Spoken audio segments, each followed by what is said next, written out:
An awful poster and a really bad trailer. Yo guys, today I watched a surprising film called Mercy.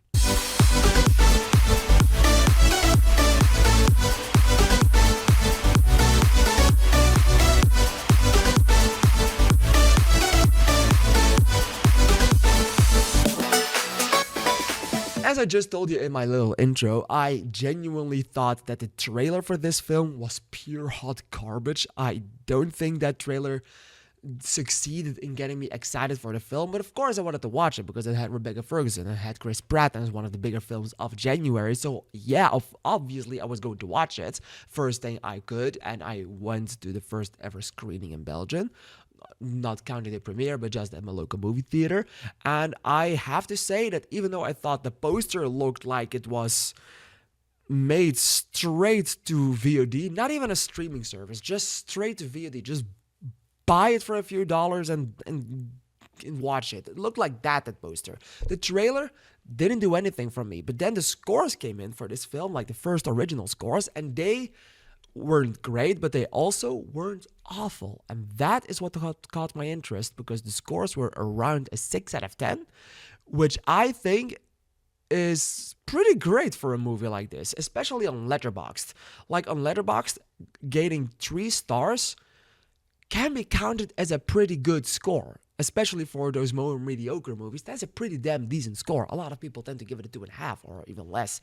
And that felt like that didn't happen with this film. And I was like, no, that's getting my interest. And then the marketing started, and the marketing was also pretty damn big for a movie that I thought was going to be way smaller.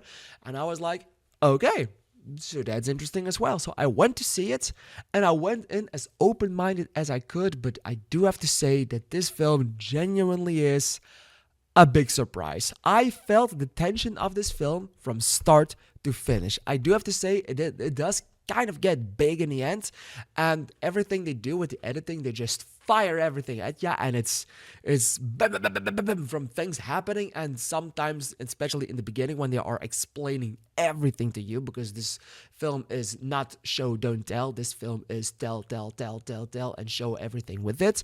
So it's a full film. It's a heavy film for the mind, but it's really interesting, and the tension starts off pretty damn well.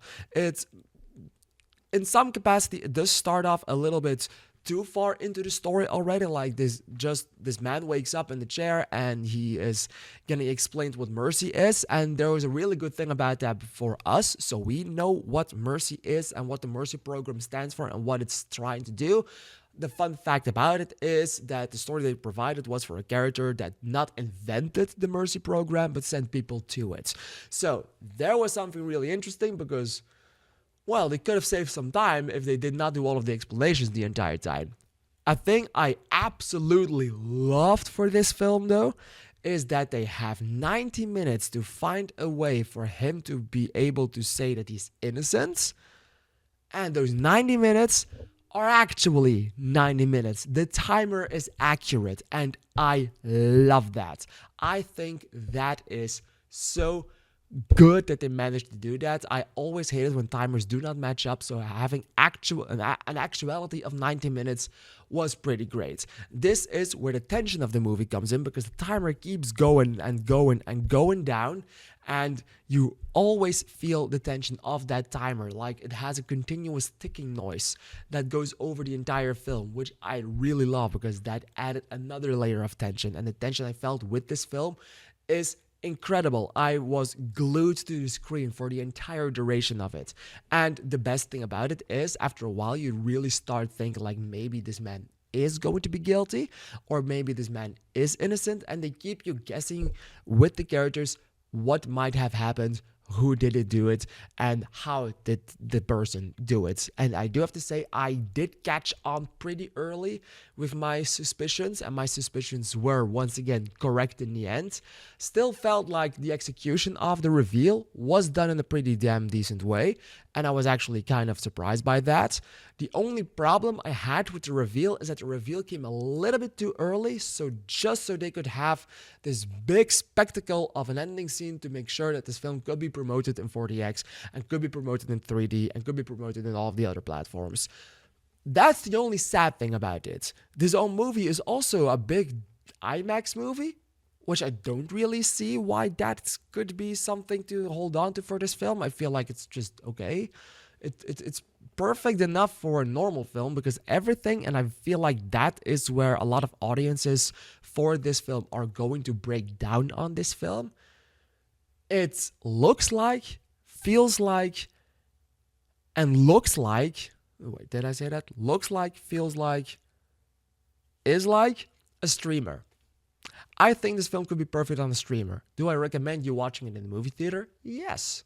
Support movie theaters. They're lovely. They're this great phenomenon of places where you have a lot of very comfortable chairs and a very big screen and a big projector like you have in schools that is so big or even bigger, and they show you movies on that. You could watch them with a group of people, pay money for it.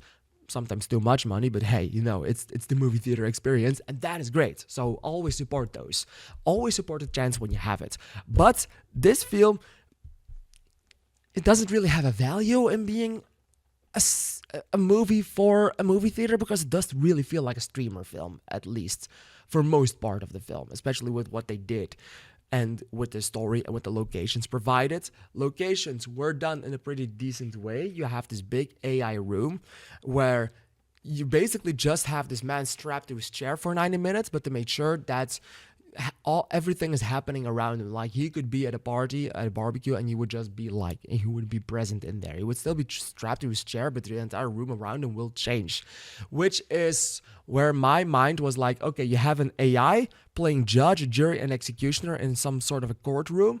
Seems very plausible in 2026, so I thought like, okay, there's a sense of realism to that, and there's a sense of science fiction may as well become reality in a second. You have a lot of crime in America, so another point to realism.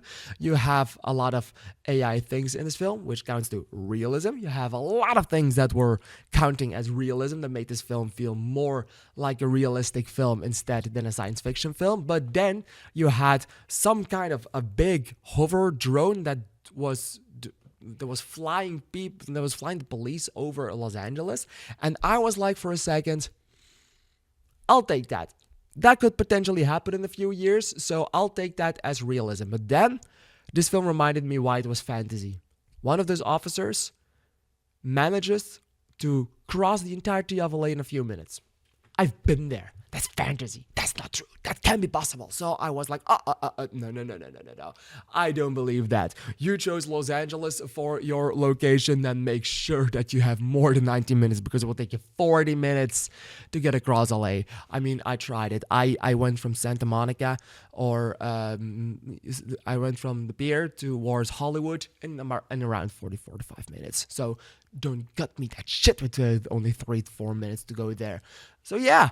This film was pretty tense. I really liked it. It did remind me a lot of a movie like Searching and Missing or Unfriended or Host, which was another horror film in the same genre, like those films that are filmed on a screen. You know what this movie reminded me like? A good version of War of the Worlds. Basically that. A good, tenseful version of that film. And not the hot garbage that War of the Worlds was last year.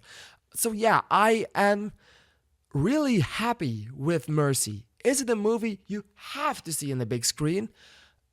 No, unless your movie theater does one of those dates where tickets are cheaper, like in Belgium, almost all movie theaters have that one day a week the tickets are like half price or only 60% priced.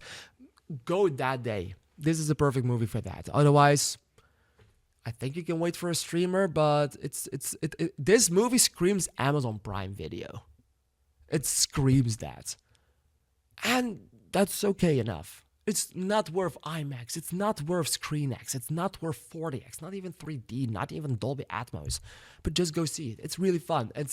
If you are thinking that this movie is going to be awful, you might leave this film surprised. Especially if very tenseful movies and movies like Searching are your cup of tea. There's probably a lot for you to have in this one. I'm going to give this 4 stars and a heart. I was genuinely really surprised about this. All right, what did you think about this film? Please let me know in the comments down below because I'm really excited to hear your opinion on it. I want to thank you for watching and I'd like to see you next time. Thank you.